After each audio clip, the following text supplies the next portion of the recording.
Welcome to another episode of the Vegan Pulse. I am your host, Nancy Arenas. My guest today is Justin Barker. He is an activist and author of the new book, Bear Boy, a one-of-a-kind coming-of-age story about how two bears inspire a teenage boy to turn his passion for rescuing zoo animals into a lifetime of advocacy.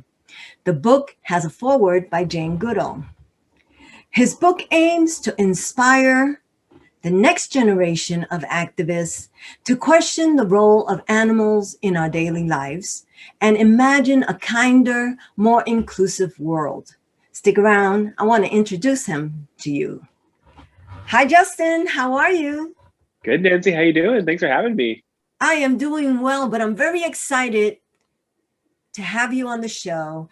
Not only to tell me about your new book, but to tell me your journey into veganism. So would you share with us so that we know how you came to this wonderful thing called veganism? Yeah, so I was 13 years old, 12, almost 13 years old when I found a book that Ingrid Newkirk had written for kids to help kids get involved in animal rights. And I got to the chapter about meat, and I was absolutely blown away that the meat that I had been eating my whole life was from animals. I, for some reason, some people have like laughed at that idea that I didn't understand the concept of what I was actually eating.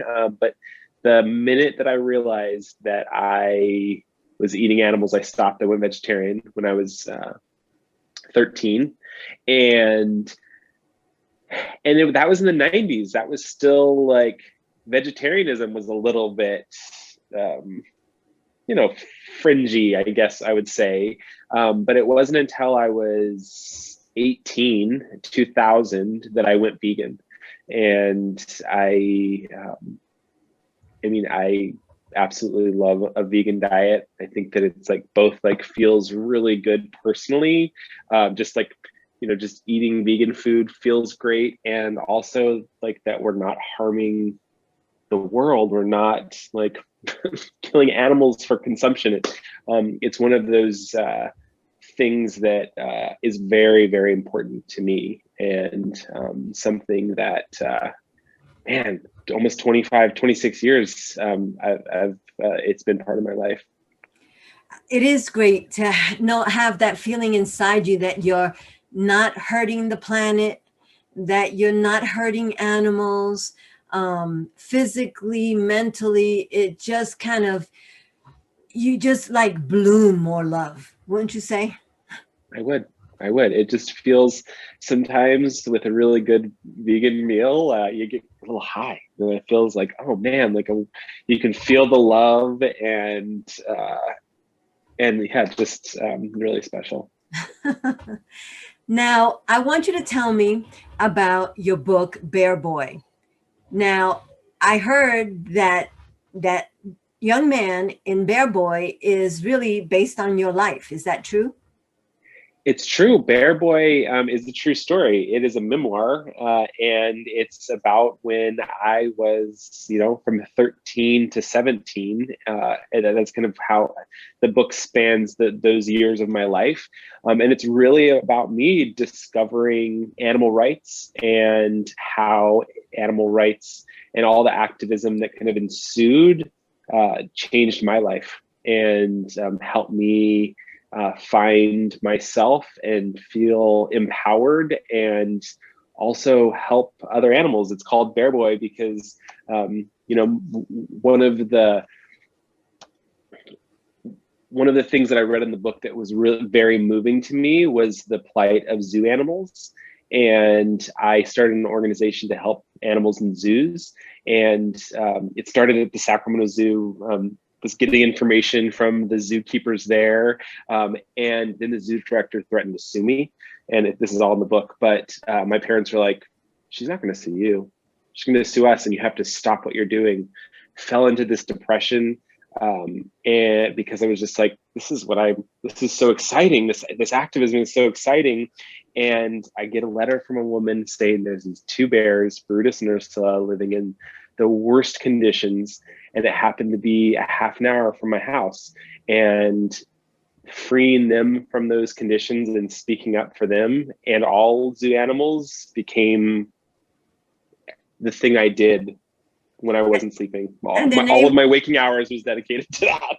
And their name were Brutus and Ursula. Is that Brutus correct? and Ursula? Yeah, yeah. And so you got them somewhere better? Yeah, what I started doing when I was young, the first thing I wanted to do was try to improve their conditions. They were living in a terrible cage on the edge of a creek that would flood every year. So the first thing I wanted to do was like, hey, they're here, let's improve their condition. But I quickly realized even that was a fight. So what I did was I called every sanctuary. I even called zoos. I was trying to find a new home for them, and a sanctuary, an animal sanctuary called Folsom Zoo Animal Sanctuary, not too far from the bears, said, "Hey, we'll take the bears, but it's going to cost $250,000 to actually build them a new home." So that's that battle to raise money and to rally both all the cities and people around this cause is what the book's about. Wow, kudos to you. I mean, that's an amazing feat to be able to do that. And you want this book, you wrote it as a memoir, but you also wanted to inspire young activists to show them that they also can have a voice and can have a purpose and can actually do something. That's the only reason why I wrote the book. When I found that book about animal rights when I was young, it I'm not exaggerating, it literally changed my life. It turned me into a lifelong activist, not just for animals, but for social justice. And I wrote this book because I wanted the next Justin, the next person who is struggling in the suburbs or trying to find their purpose, to be able to see that they're powerful and that they have it within them with enough tenacity and follow through to create massive change in the world. And that's why I wrote the book, was for all those young folks who are still looking for their passion. That is awesome. That is, and I think that I also saw in the book that you had to confront bullying and things like that as you were growing up, and you talk about that in the book. Yeah, it's funny. It took me 10 years to write this book, and I never realized how connected the struggle that I had around bullying, how connected it was to my activism. That in the same way that I was bullied in the halls of junior high, zoo animals are bullied in their cages all the time. All you have to do is to go to any zoo to witness the taunting and the pointing and the laughter, and the nowhere to go. And so this story was really about animal rights and about the problems with zoos and what I went through. But it took me a long time to realize how connected the bullying and taunting I faced, and how I was able to empathize with animals because they face a similar thing, and worse. So that is definitely like one of the narrative strings throughout the story. And every animal that is exploited in any form is being bullied. I mean, people don't make that connection, but like you said, in zoos, in animal agriculture, if you're using animals, if you are eating animals, these animals, other sentient beings like us, what I call our cousins from another mother, are being bullied. And that is, if you bully one, you bully all. It's like, if you do something to one, you do it to all, because we're all connected. It's true. And yeah, it's a lifetime of bullying and abuse that ends in a horrific death for most animals. And that's why I love veganism and animal activism, because it's an opportunity to resist those systems. For me, I hope to, leave this planet better off. And veganism and activism is an amazing way to do that. Wow. Again, it's an inspiring story. It's show us the book. You got a copy of the book, what it looks like, and tell us when is it coming out.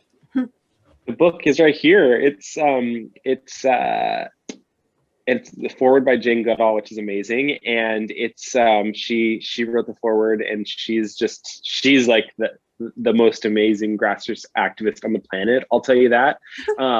But the book is coming out June 22nd. It's available on pre-order now, but then once it's after June 22nd, it's available anywhere you can buy books. And I'm encouraging everyone to support their local bookshop and hit up their library and ask for it to be there, because for me, it's all about how many young people can get access to this book. So any way you can help me with that would be amazing. That is awesome. So everybody go out and get Bear Boy, because it's coming out June 22nd. And it's a great inspiring story that shows that no matter how young you are or where you are, you can do something to help someone. So thank you, Nancy. Oh. Yes, and thank you for what you're doing. It's media and sharing stories is like how we're going to create change in the world, how you're creating change in the world. So thank you. That's one of the themes in the book too, is storytelling is what brings people into the fold. So thank you so much. Thank you. I surely do appreciate you being on the show, because I definitely believe that storytelling and hearing the journeys that different individuals from different places. You're in San Francisco, and I'm here in Albuquerque, and we have had people from all over the world sharing stories about how they came to veganism. And it just shows that we're all in the same kind of place. And we are all different genders, different ages, different nationalities, different religions, but yet we still hold to the message that is love, veganism. So thank you for saying yes and being a guest on this show. Of course. Keep up the amazing work. Bye-bye. Bye. Thank you for joining us on another episode of The Vegan Pulse. I am your host, Nancy Arenas. Remember, follow us on Facebook, check out our website, and subscribe to our YouTube channel. If you have a pulse, you have a purpose. Live vegan.